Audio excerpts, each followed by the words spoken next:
music's a big thing with me, and that's what first drew me to you and what you have going on. I mean, just music is, man, there's so much power within it. Can you describe to us, in your words, what Secret Chord does and what's the premise of it? Sure. So what we do is we create um, a new type of data and insights about music that basically projects new music's future performance, and create all kinds of insights around those projections. We use that to empower creators and their teams. So it's musicians, artists, producers, engineers, DJs, to help them make music decisions, both on the creative and artistic side, and also in terms of business decisions. So to make that a little more clear, if I think about like a song's life cycle and all the decisions that have to be made from the moments of composition, creating the actual song, making new versions, writing the parts, right, deciding what a final song is, and then different mixes on that song, right? Even in that creation process, there's so many different decisions, and like each day, I know it's myself as a musician, when I sit down and I'm like working on a session, I could work on the same track for weeks or months. And a lot of the time I end a session and I'm not even sure if the like kind of what I did was a step in the right direction or not. And it takes, the feedback process is often very subjective. It's usually, there's never a consensus. And it's tough. It's lots of opinions. And so as a neuroscientist starting this kind of music data and music insights company, Scott and I met, my co-founder, we met back in grad school about 5 or 6 years ago to start the research that led to the company. And I was the most skeptical of this kind of ever working, because the idea of algorithms in a domain like creativity or music, people kind of say, oh, you can't use like an algorithm or just like understand like things about art and emotion that are so like, intrinsic to the human spirit and are not just quantifiable like that.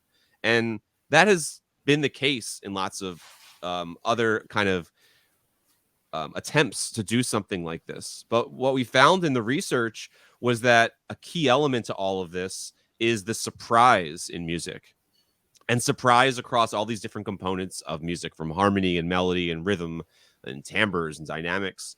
And so, what we saw is that if surprise is part of the equation, my background is in music and music creativity, specifically in terms of my research background, and things that are creative and things that are innovative are often surprising, and they're unique and unusual, and that's inherent to the definition of creativity. And so by imbuing that into this data stream, I think it resonates more with artists and what they're trying to achieve than maybe past data has been able to, because it's pushing you to make a risk, take a risk, and to make like a new choice, and to push what you've done before to maybe a new level, to try something different. And I think so in all of that, offering that information in different ways to creators and users, and then beyond the creation process, as I mentioned, that's the life cycle of a song. You get into decisions like which songs make the album, and then you make decisions about which song do I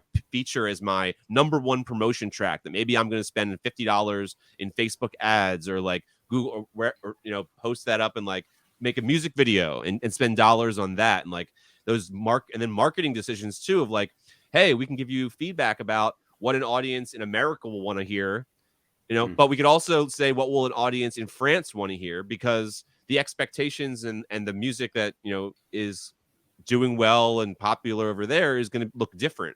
And this is all about using past information mixed with, past data on songs, and mixing that with this calculation of the music of surprise, and combining it all together to make a more a prediction that more closely aligns to how people's brains respond to music, and how we elicit a dopamine response in the brain, rather than trying to give someone data that just kind of says, how close is your song to what was popular yesterday or 2 years ago, as so many kind of maybe other systems have previously tried to do.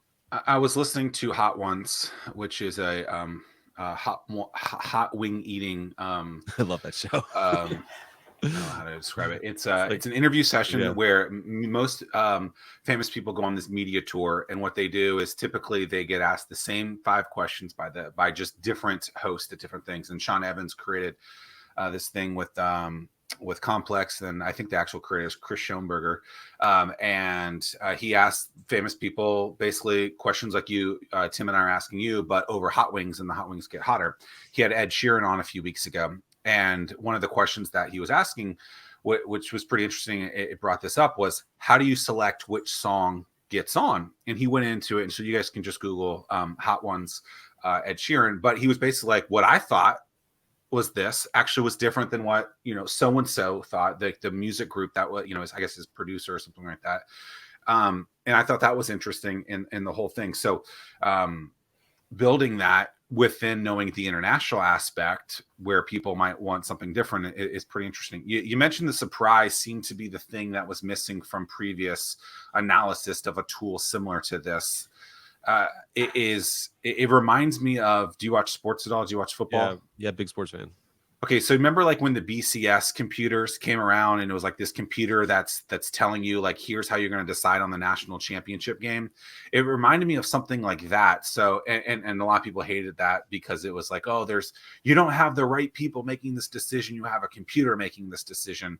So what have you done to make that surprise something that people should trust or should understand, where you're right, everything is such a creative aspect? And I'm even thinking, like, when you're talking about this, of like something like a Canva, which takes creative templates of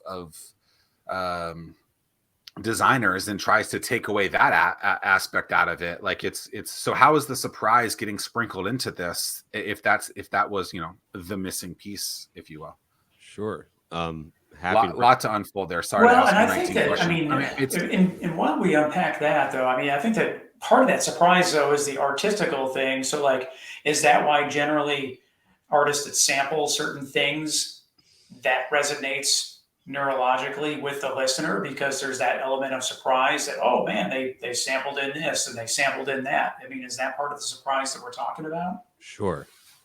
So now there's okay. So a couple. 17 questions. I think I can. Tim's point is really good. So I think it helps me kind of explain and dig into our main metric.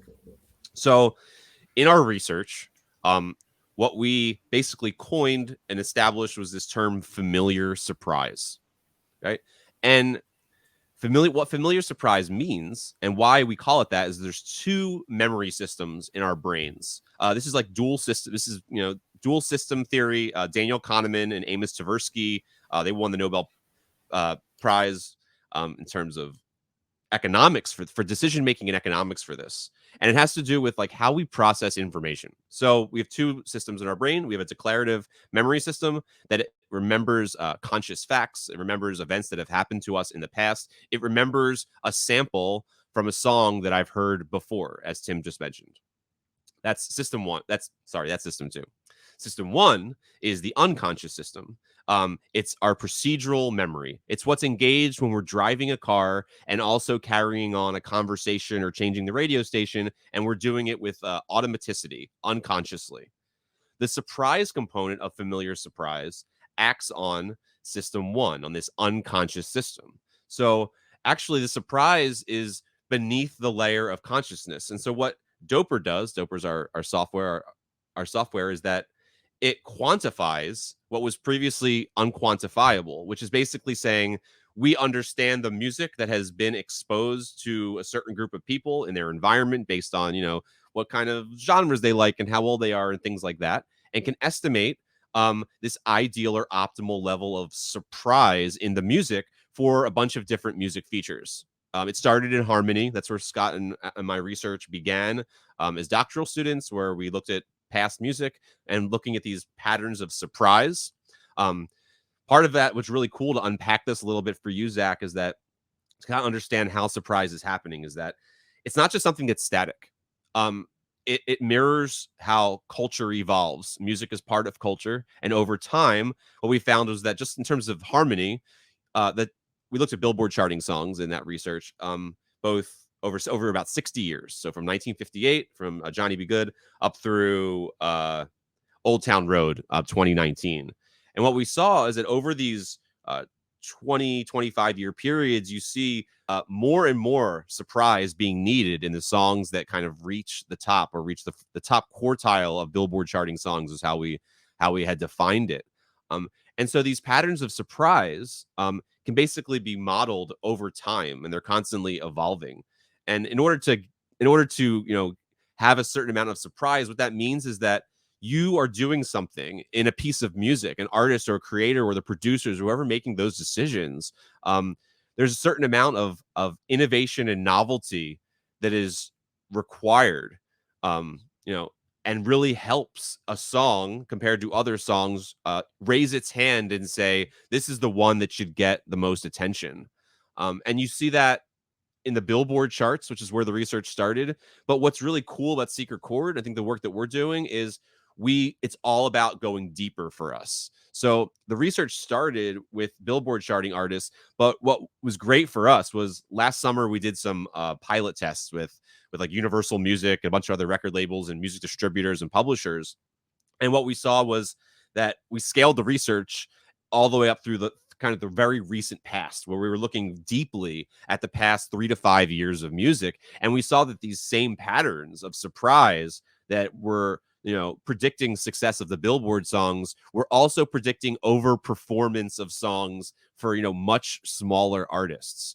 And to us, that said, wow, this is not just a phenomenon and a neuroscientific principle of music enjoyment that's happening in just the most popular songs, but it's really kind of happening up and down the scale and across genres. Are you stuck at your home office, socially distanced coffee shop, or your fancy all bricked out corner office, wondering why no one can see your business and sales are all over the place? Sounds like you need a pro. That's why I developed the Anomaly Academy. Insert clever copy here. Oh, I guess I was supposed to put something else there. Oops. You can grab access to the Anomaly Academy now at zackmillersays.com/Anomaly Academy.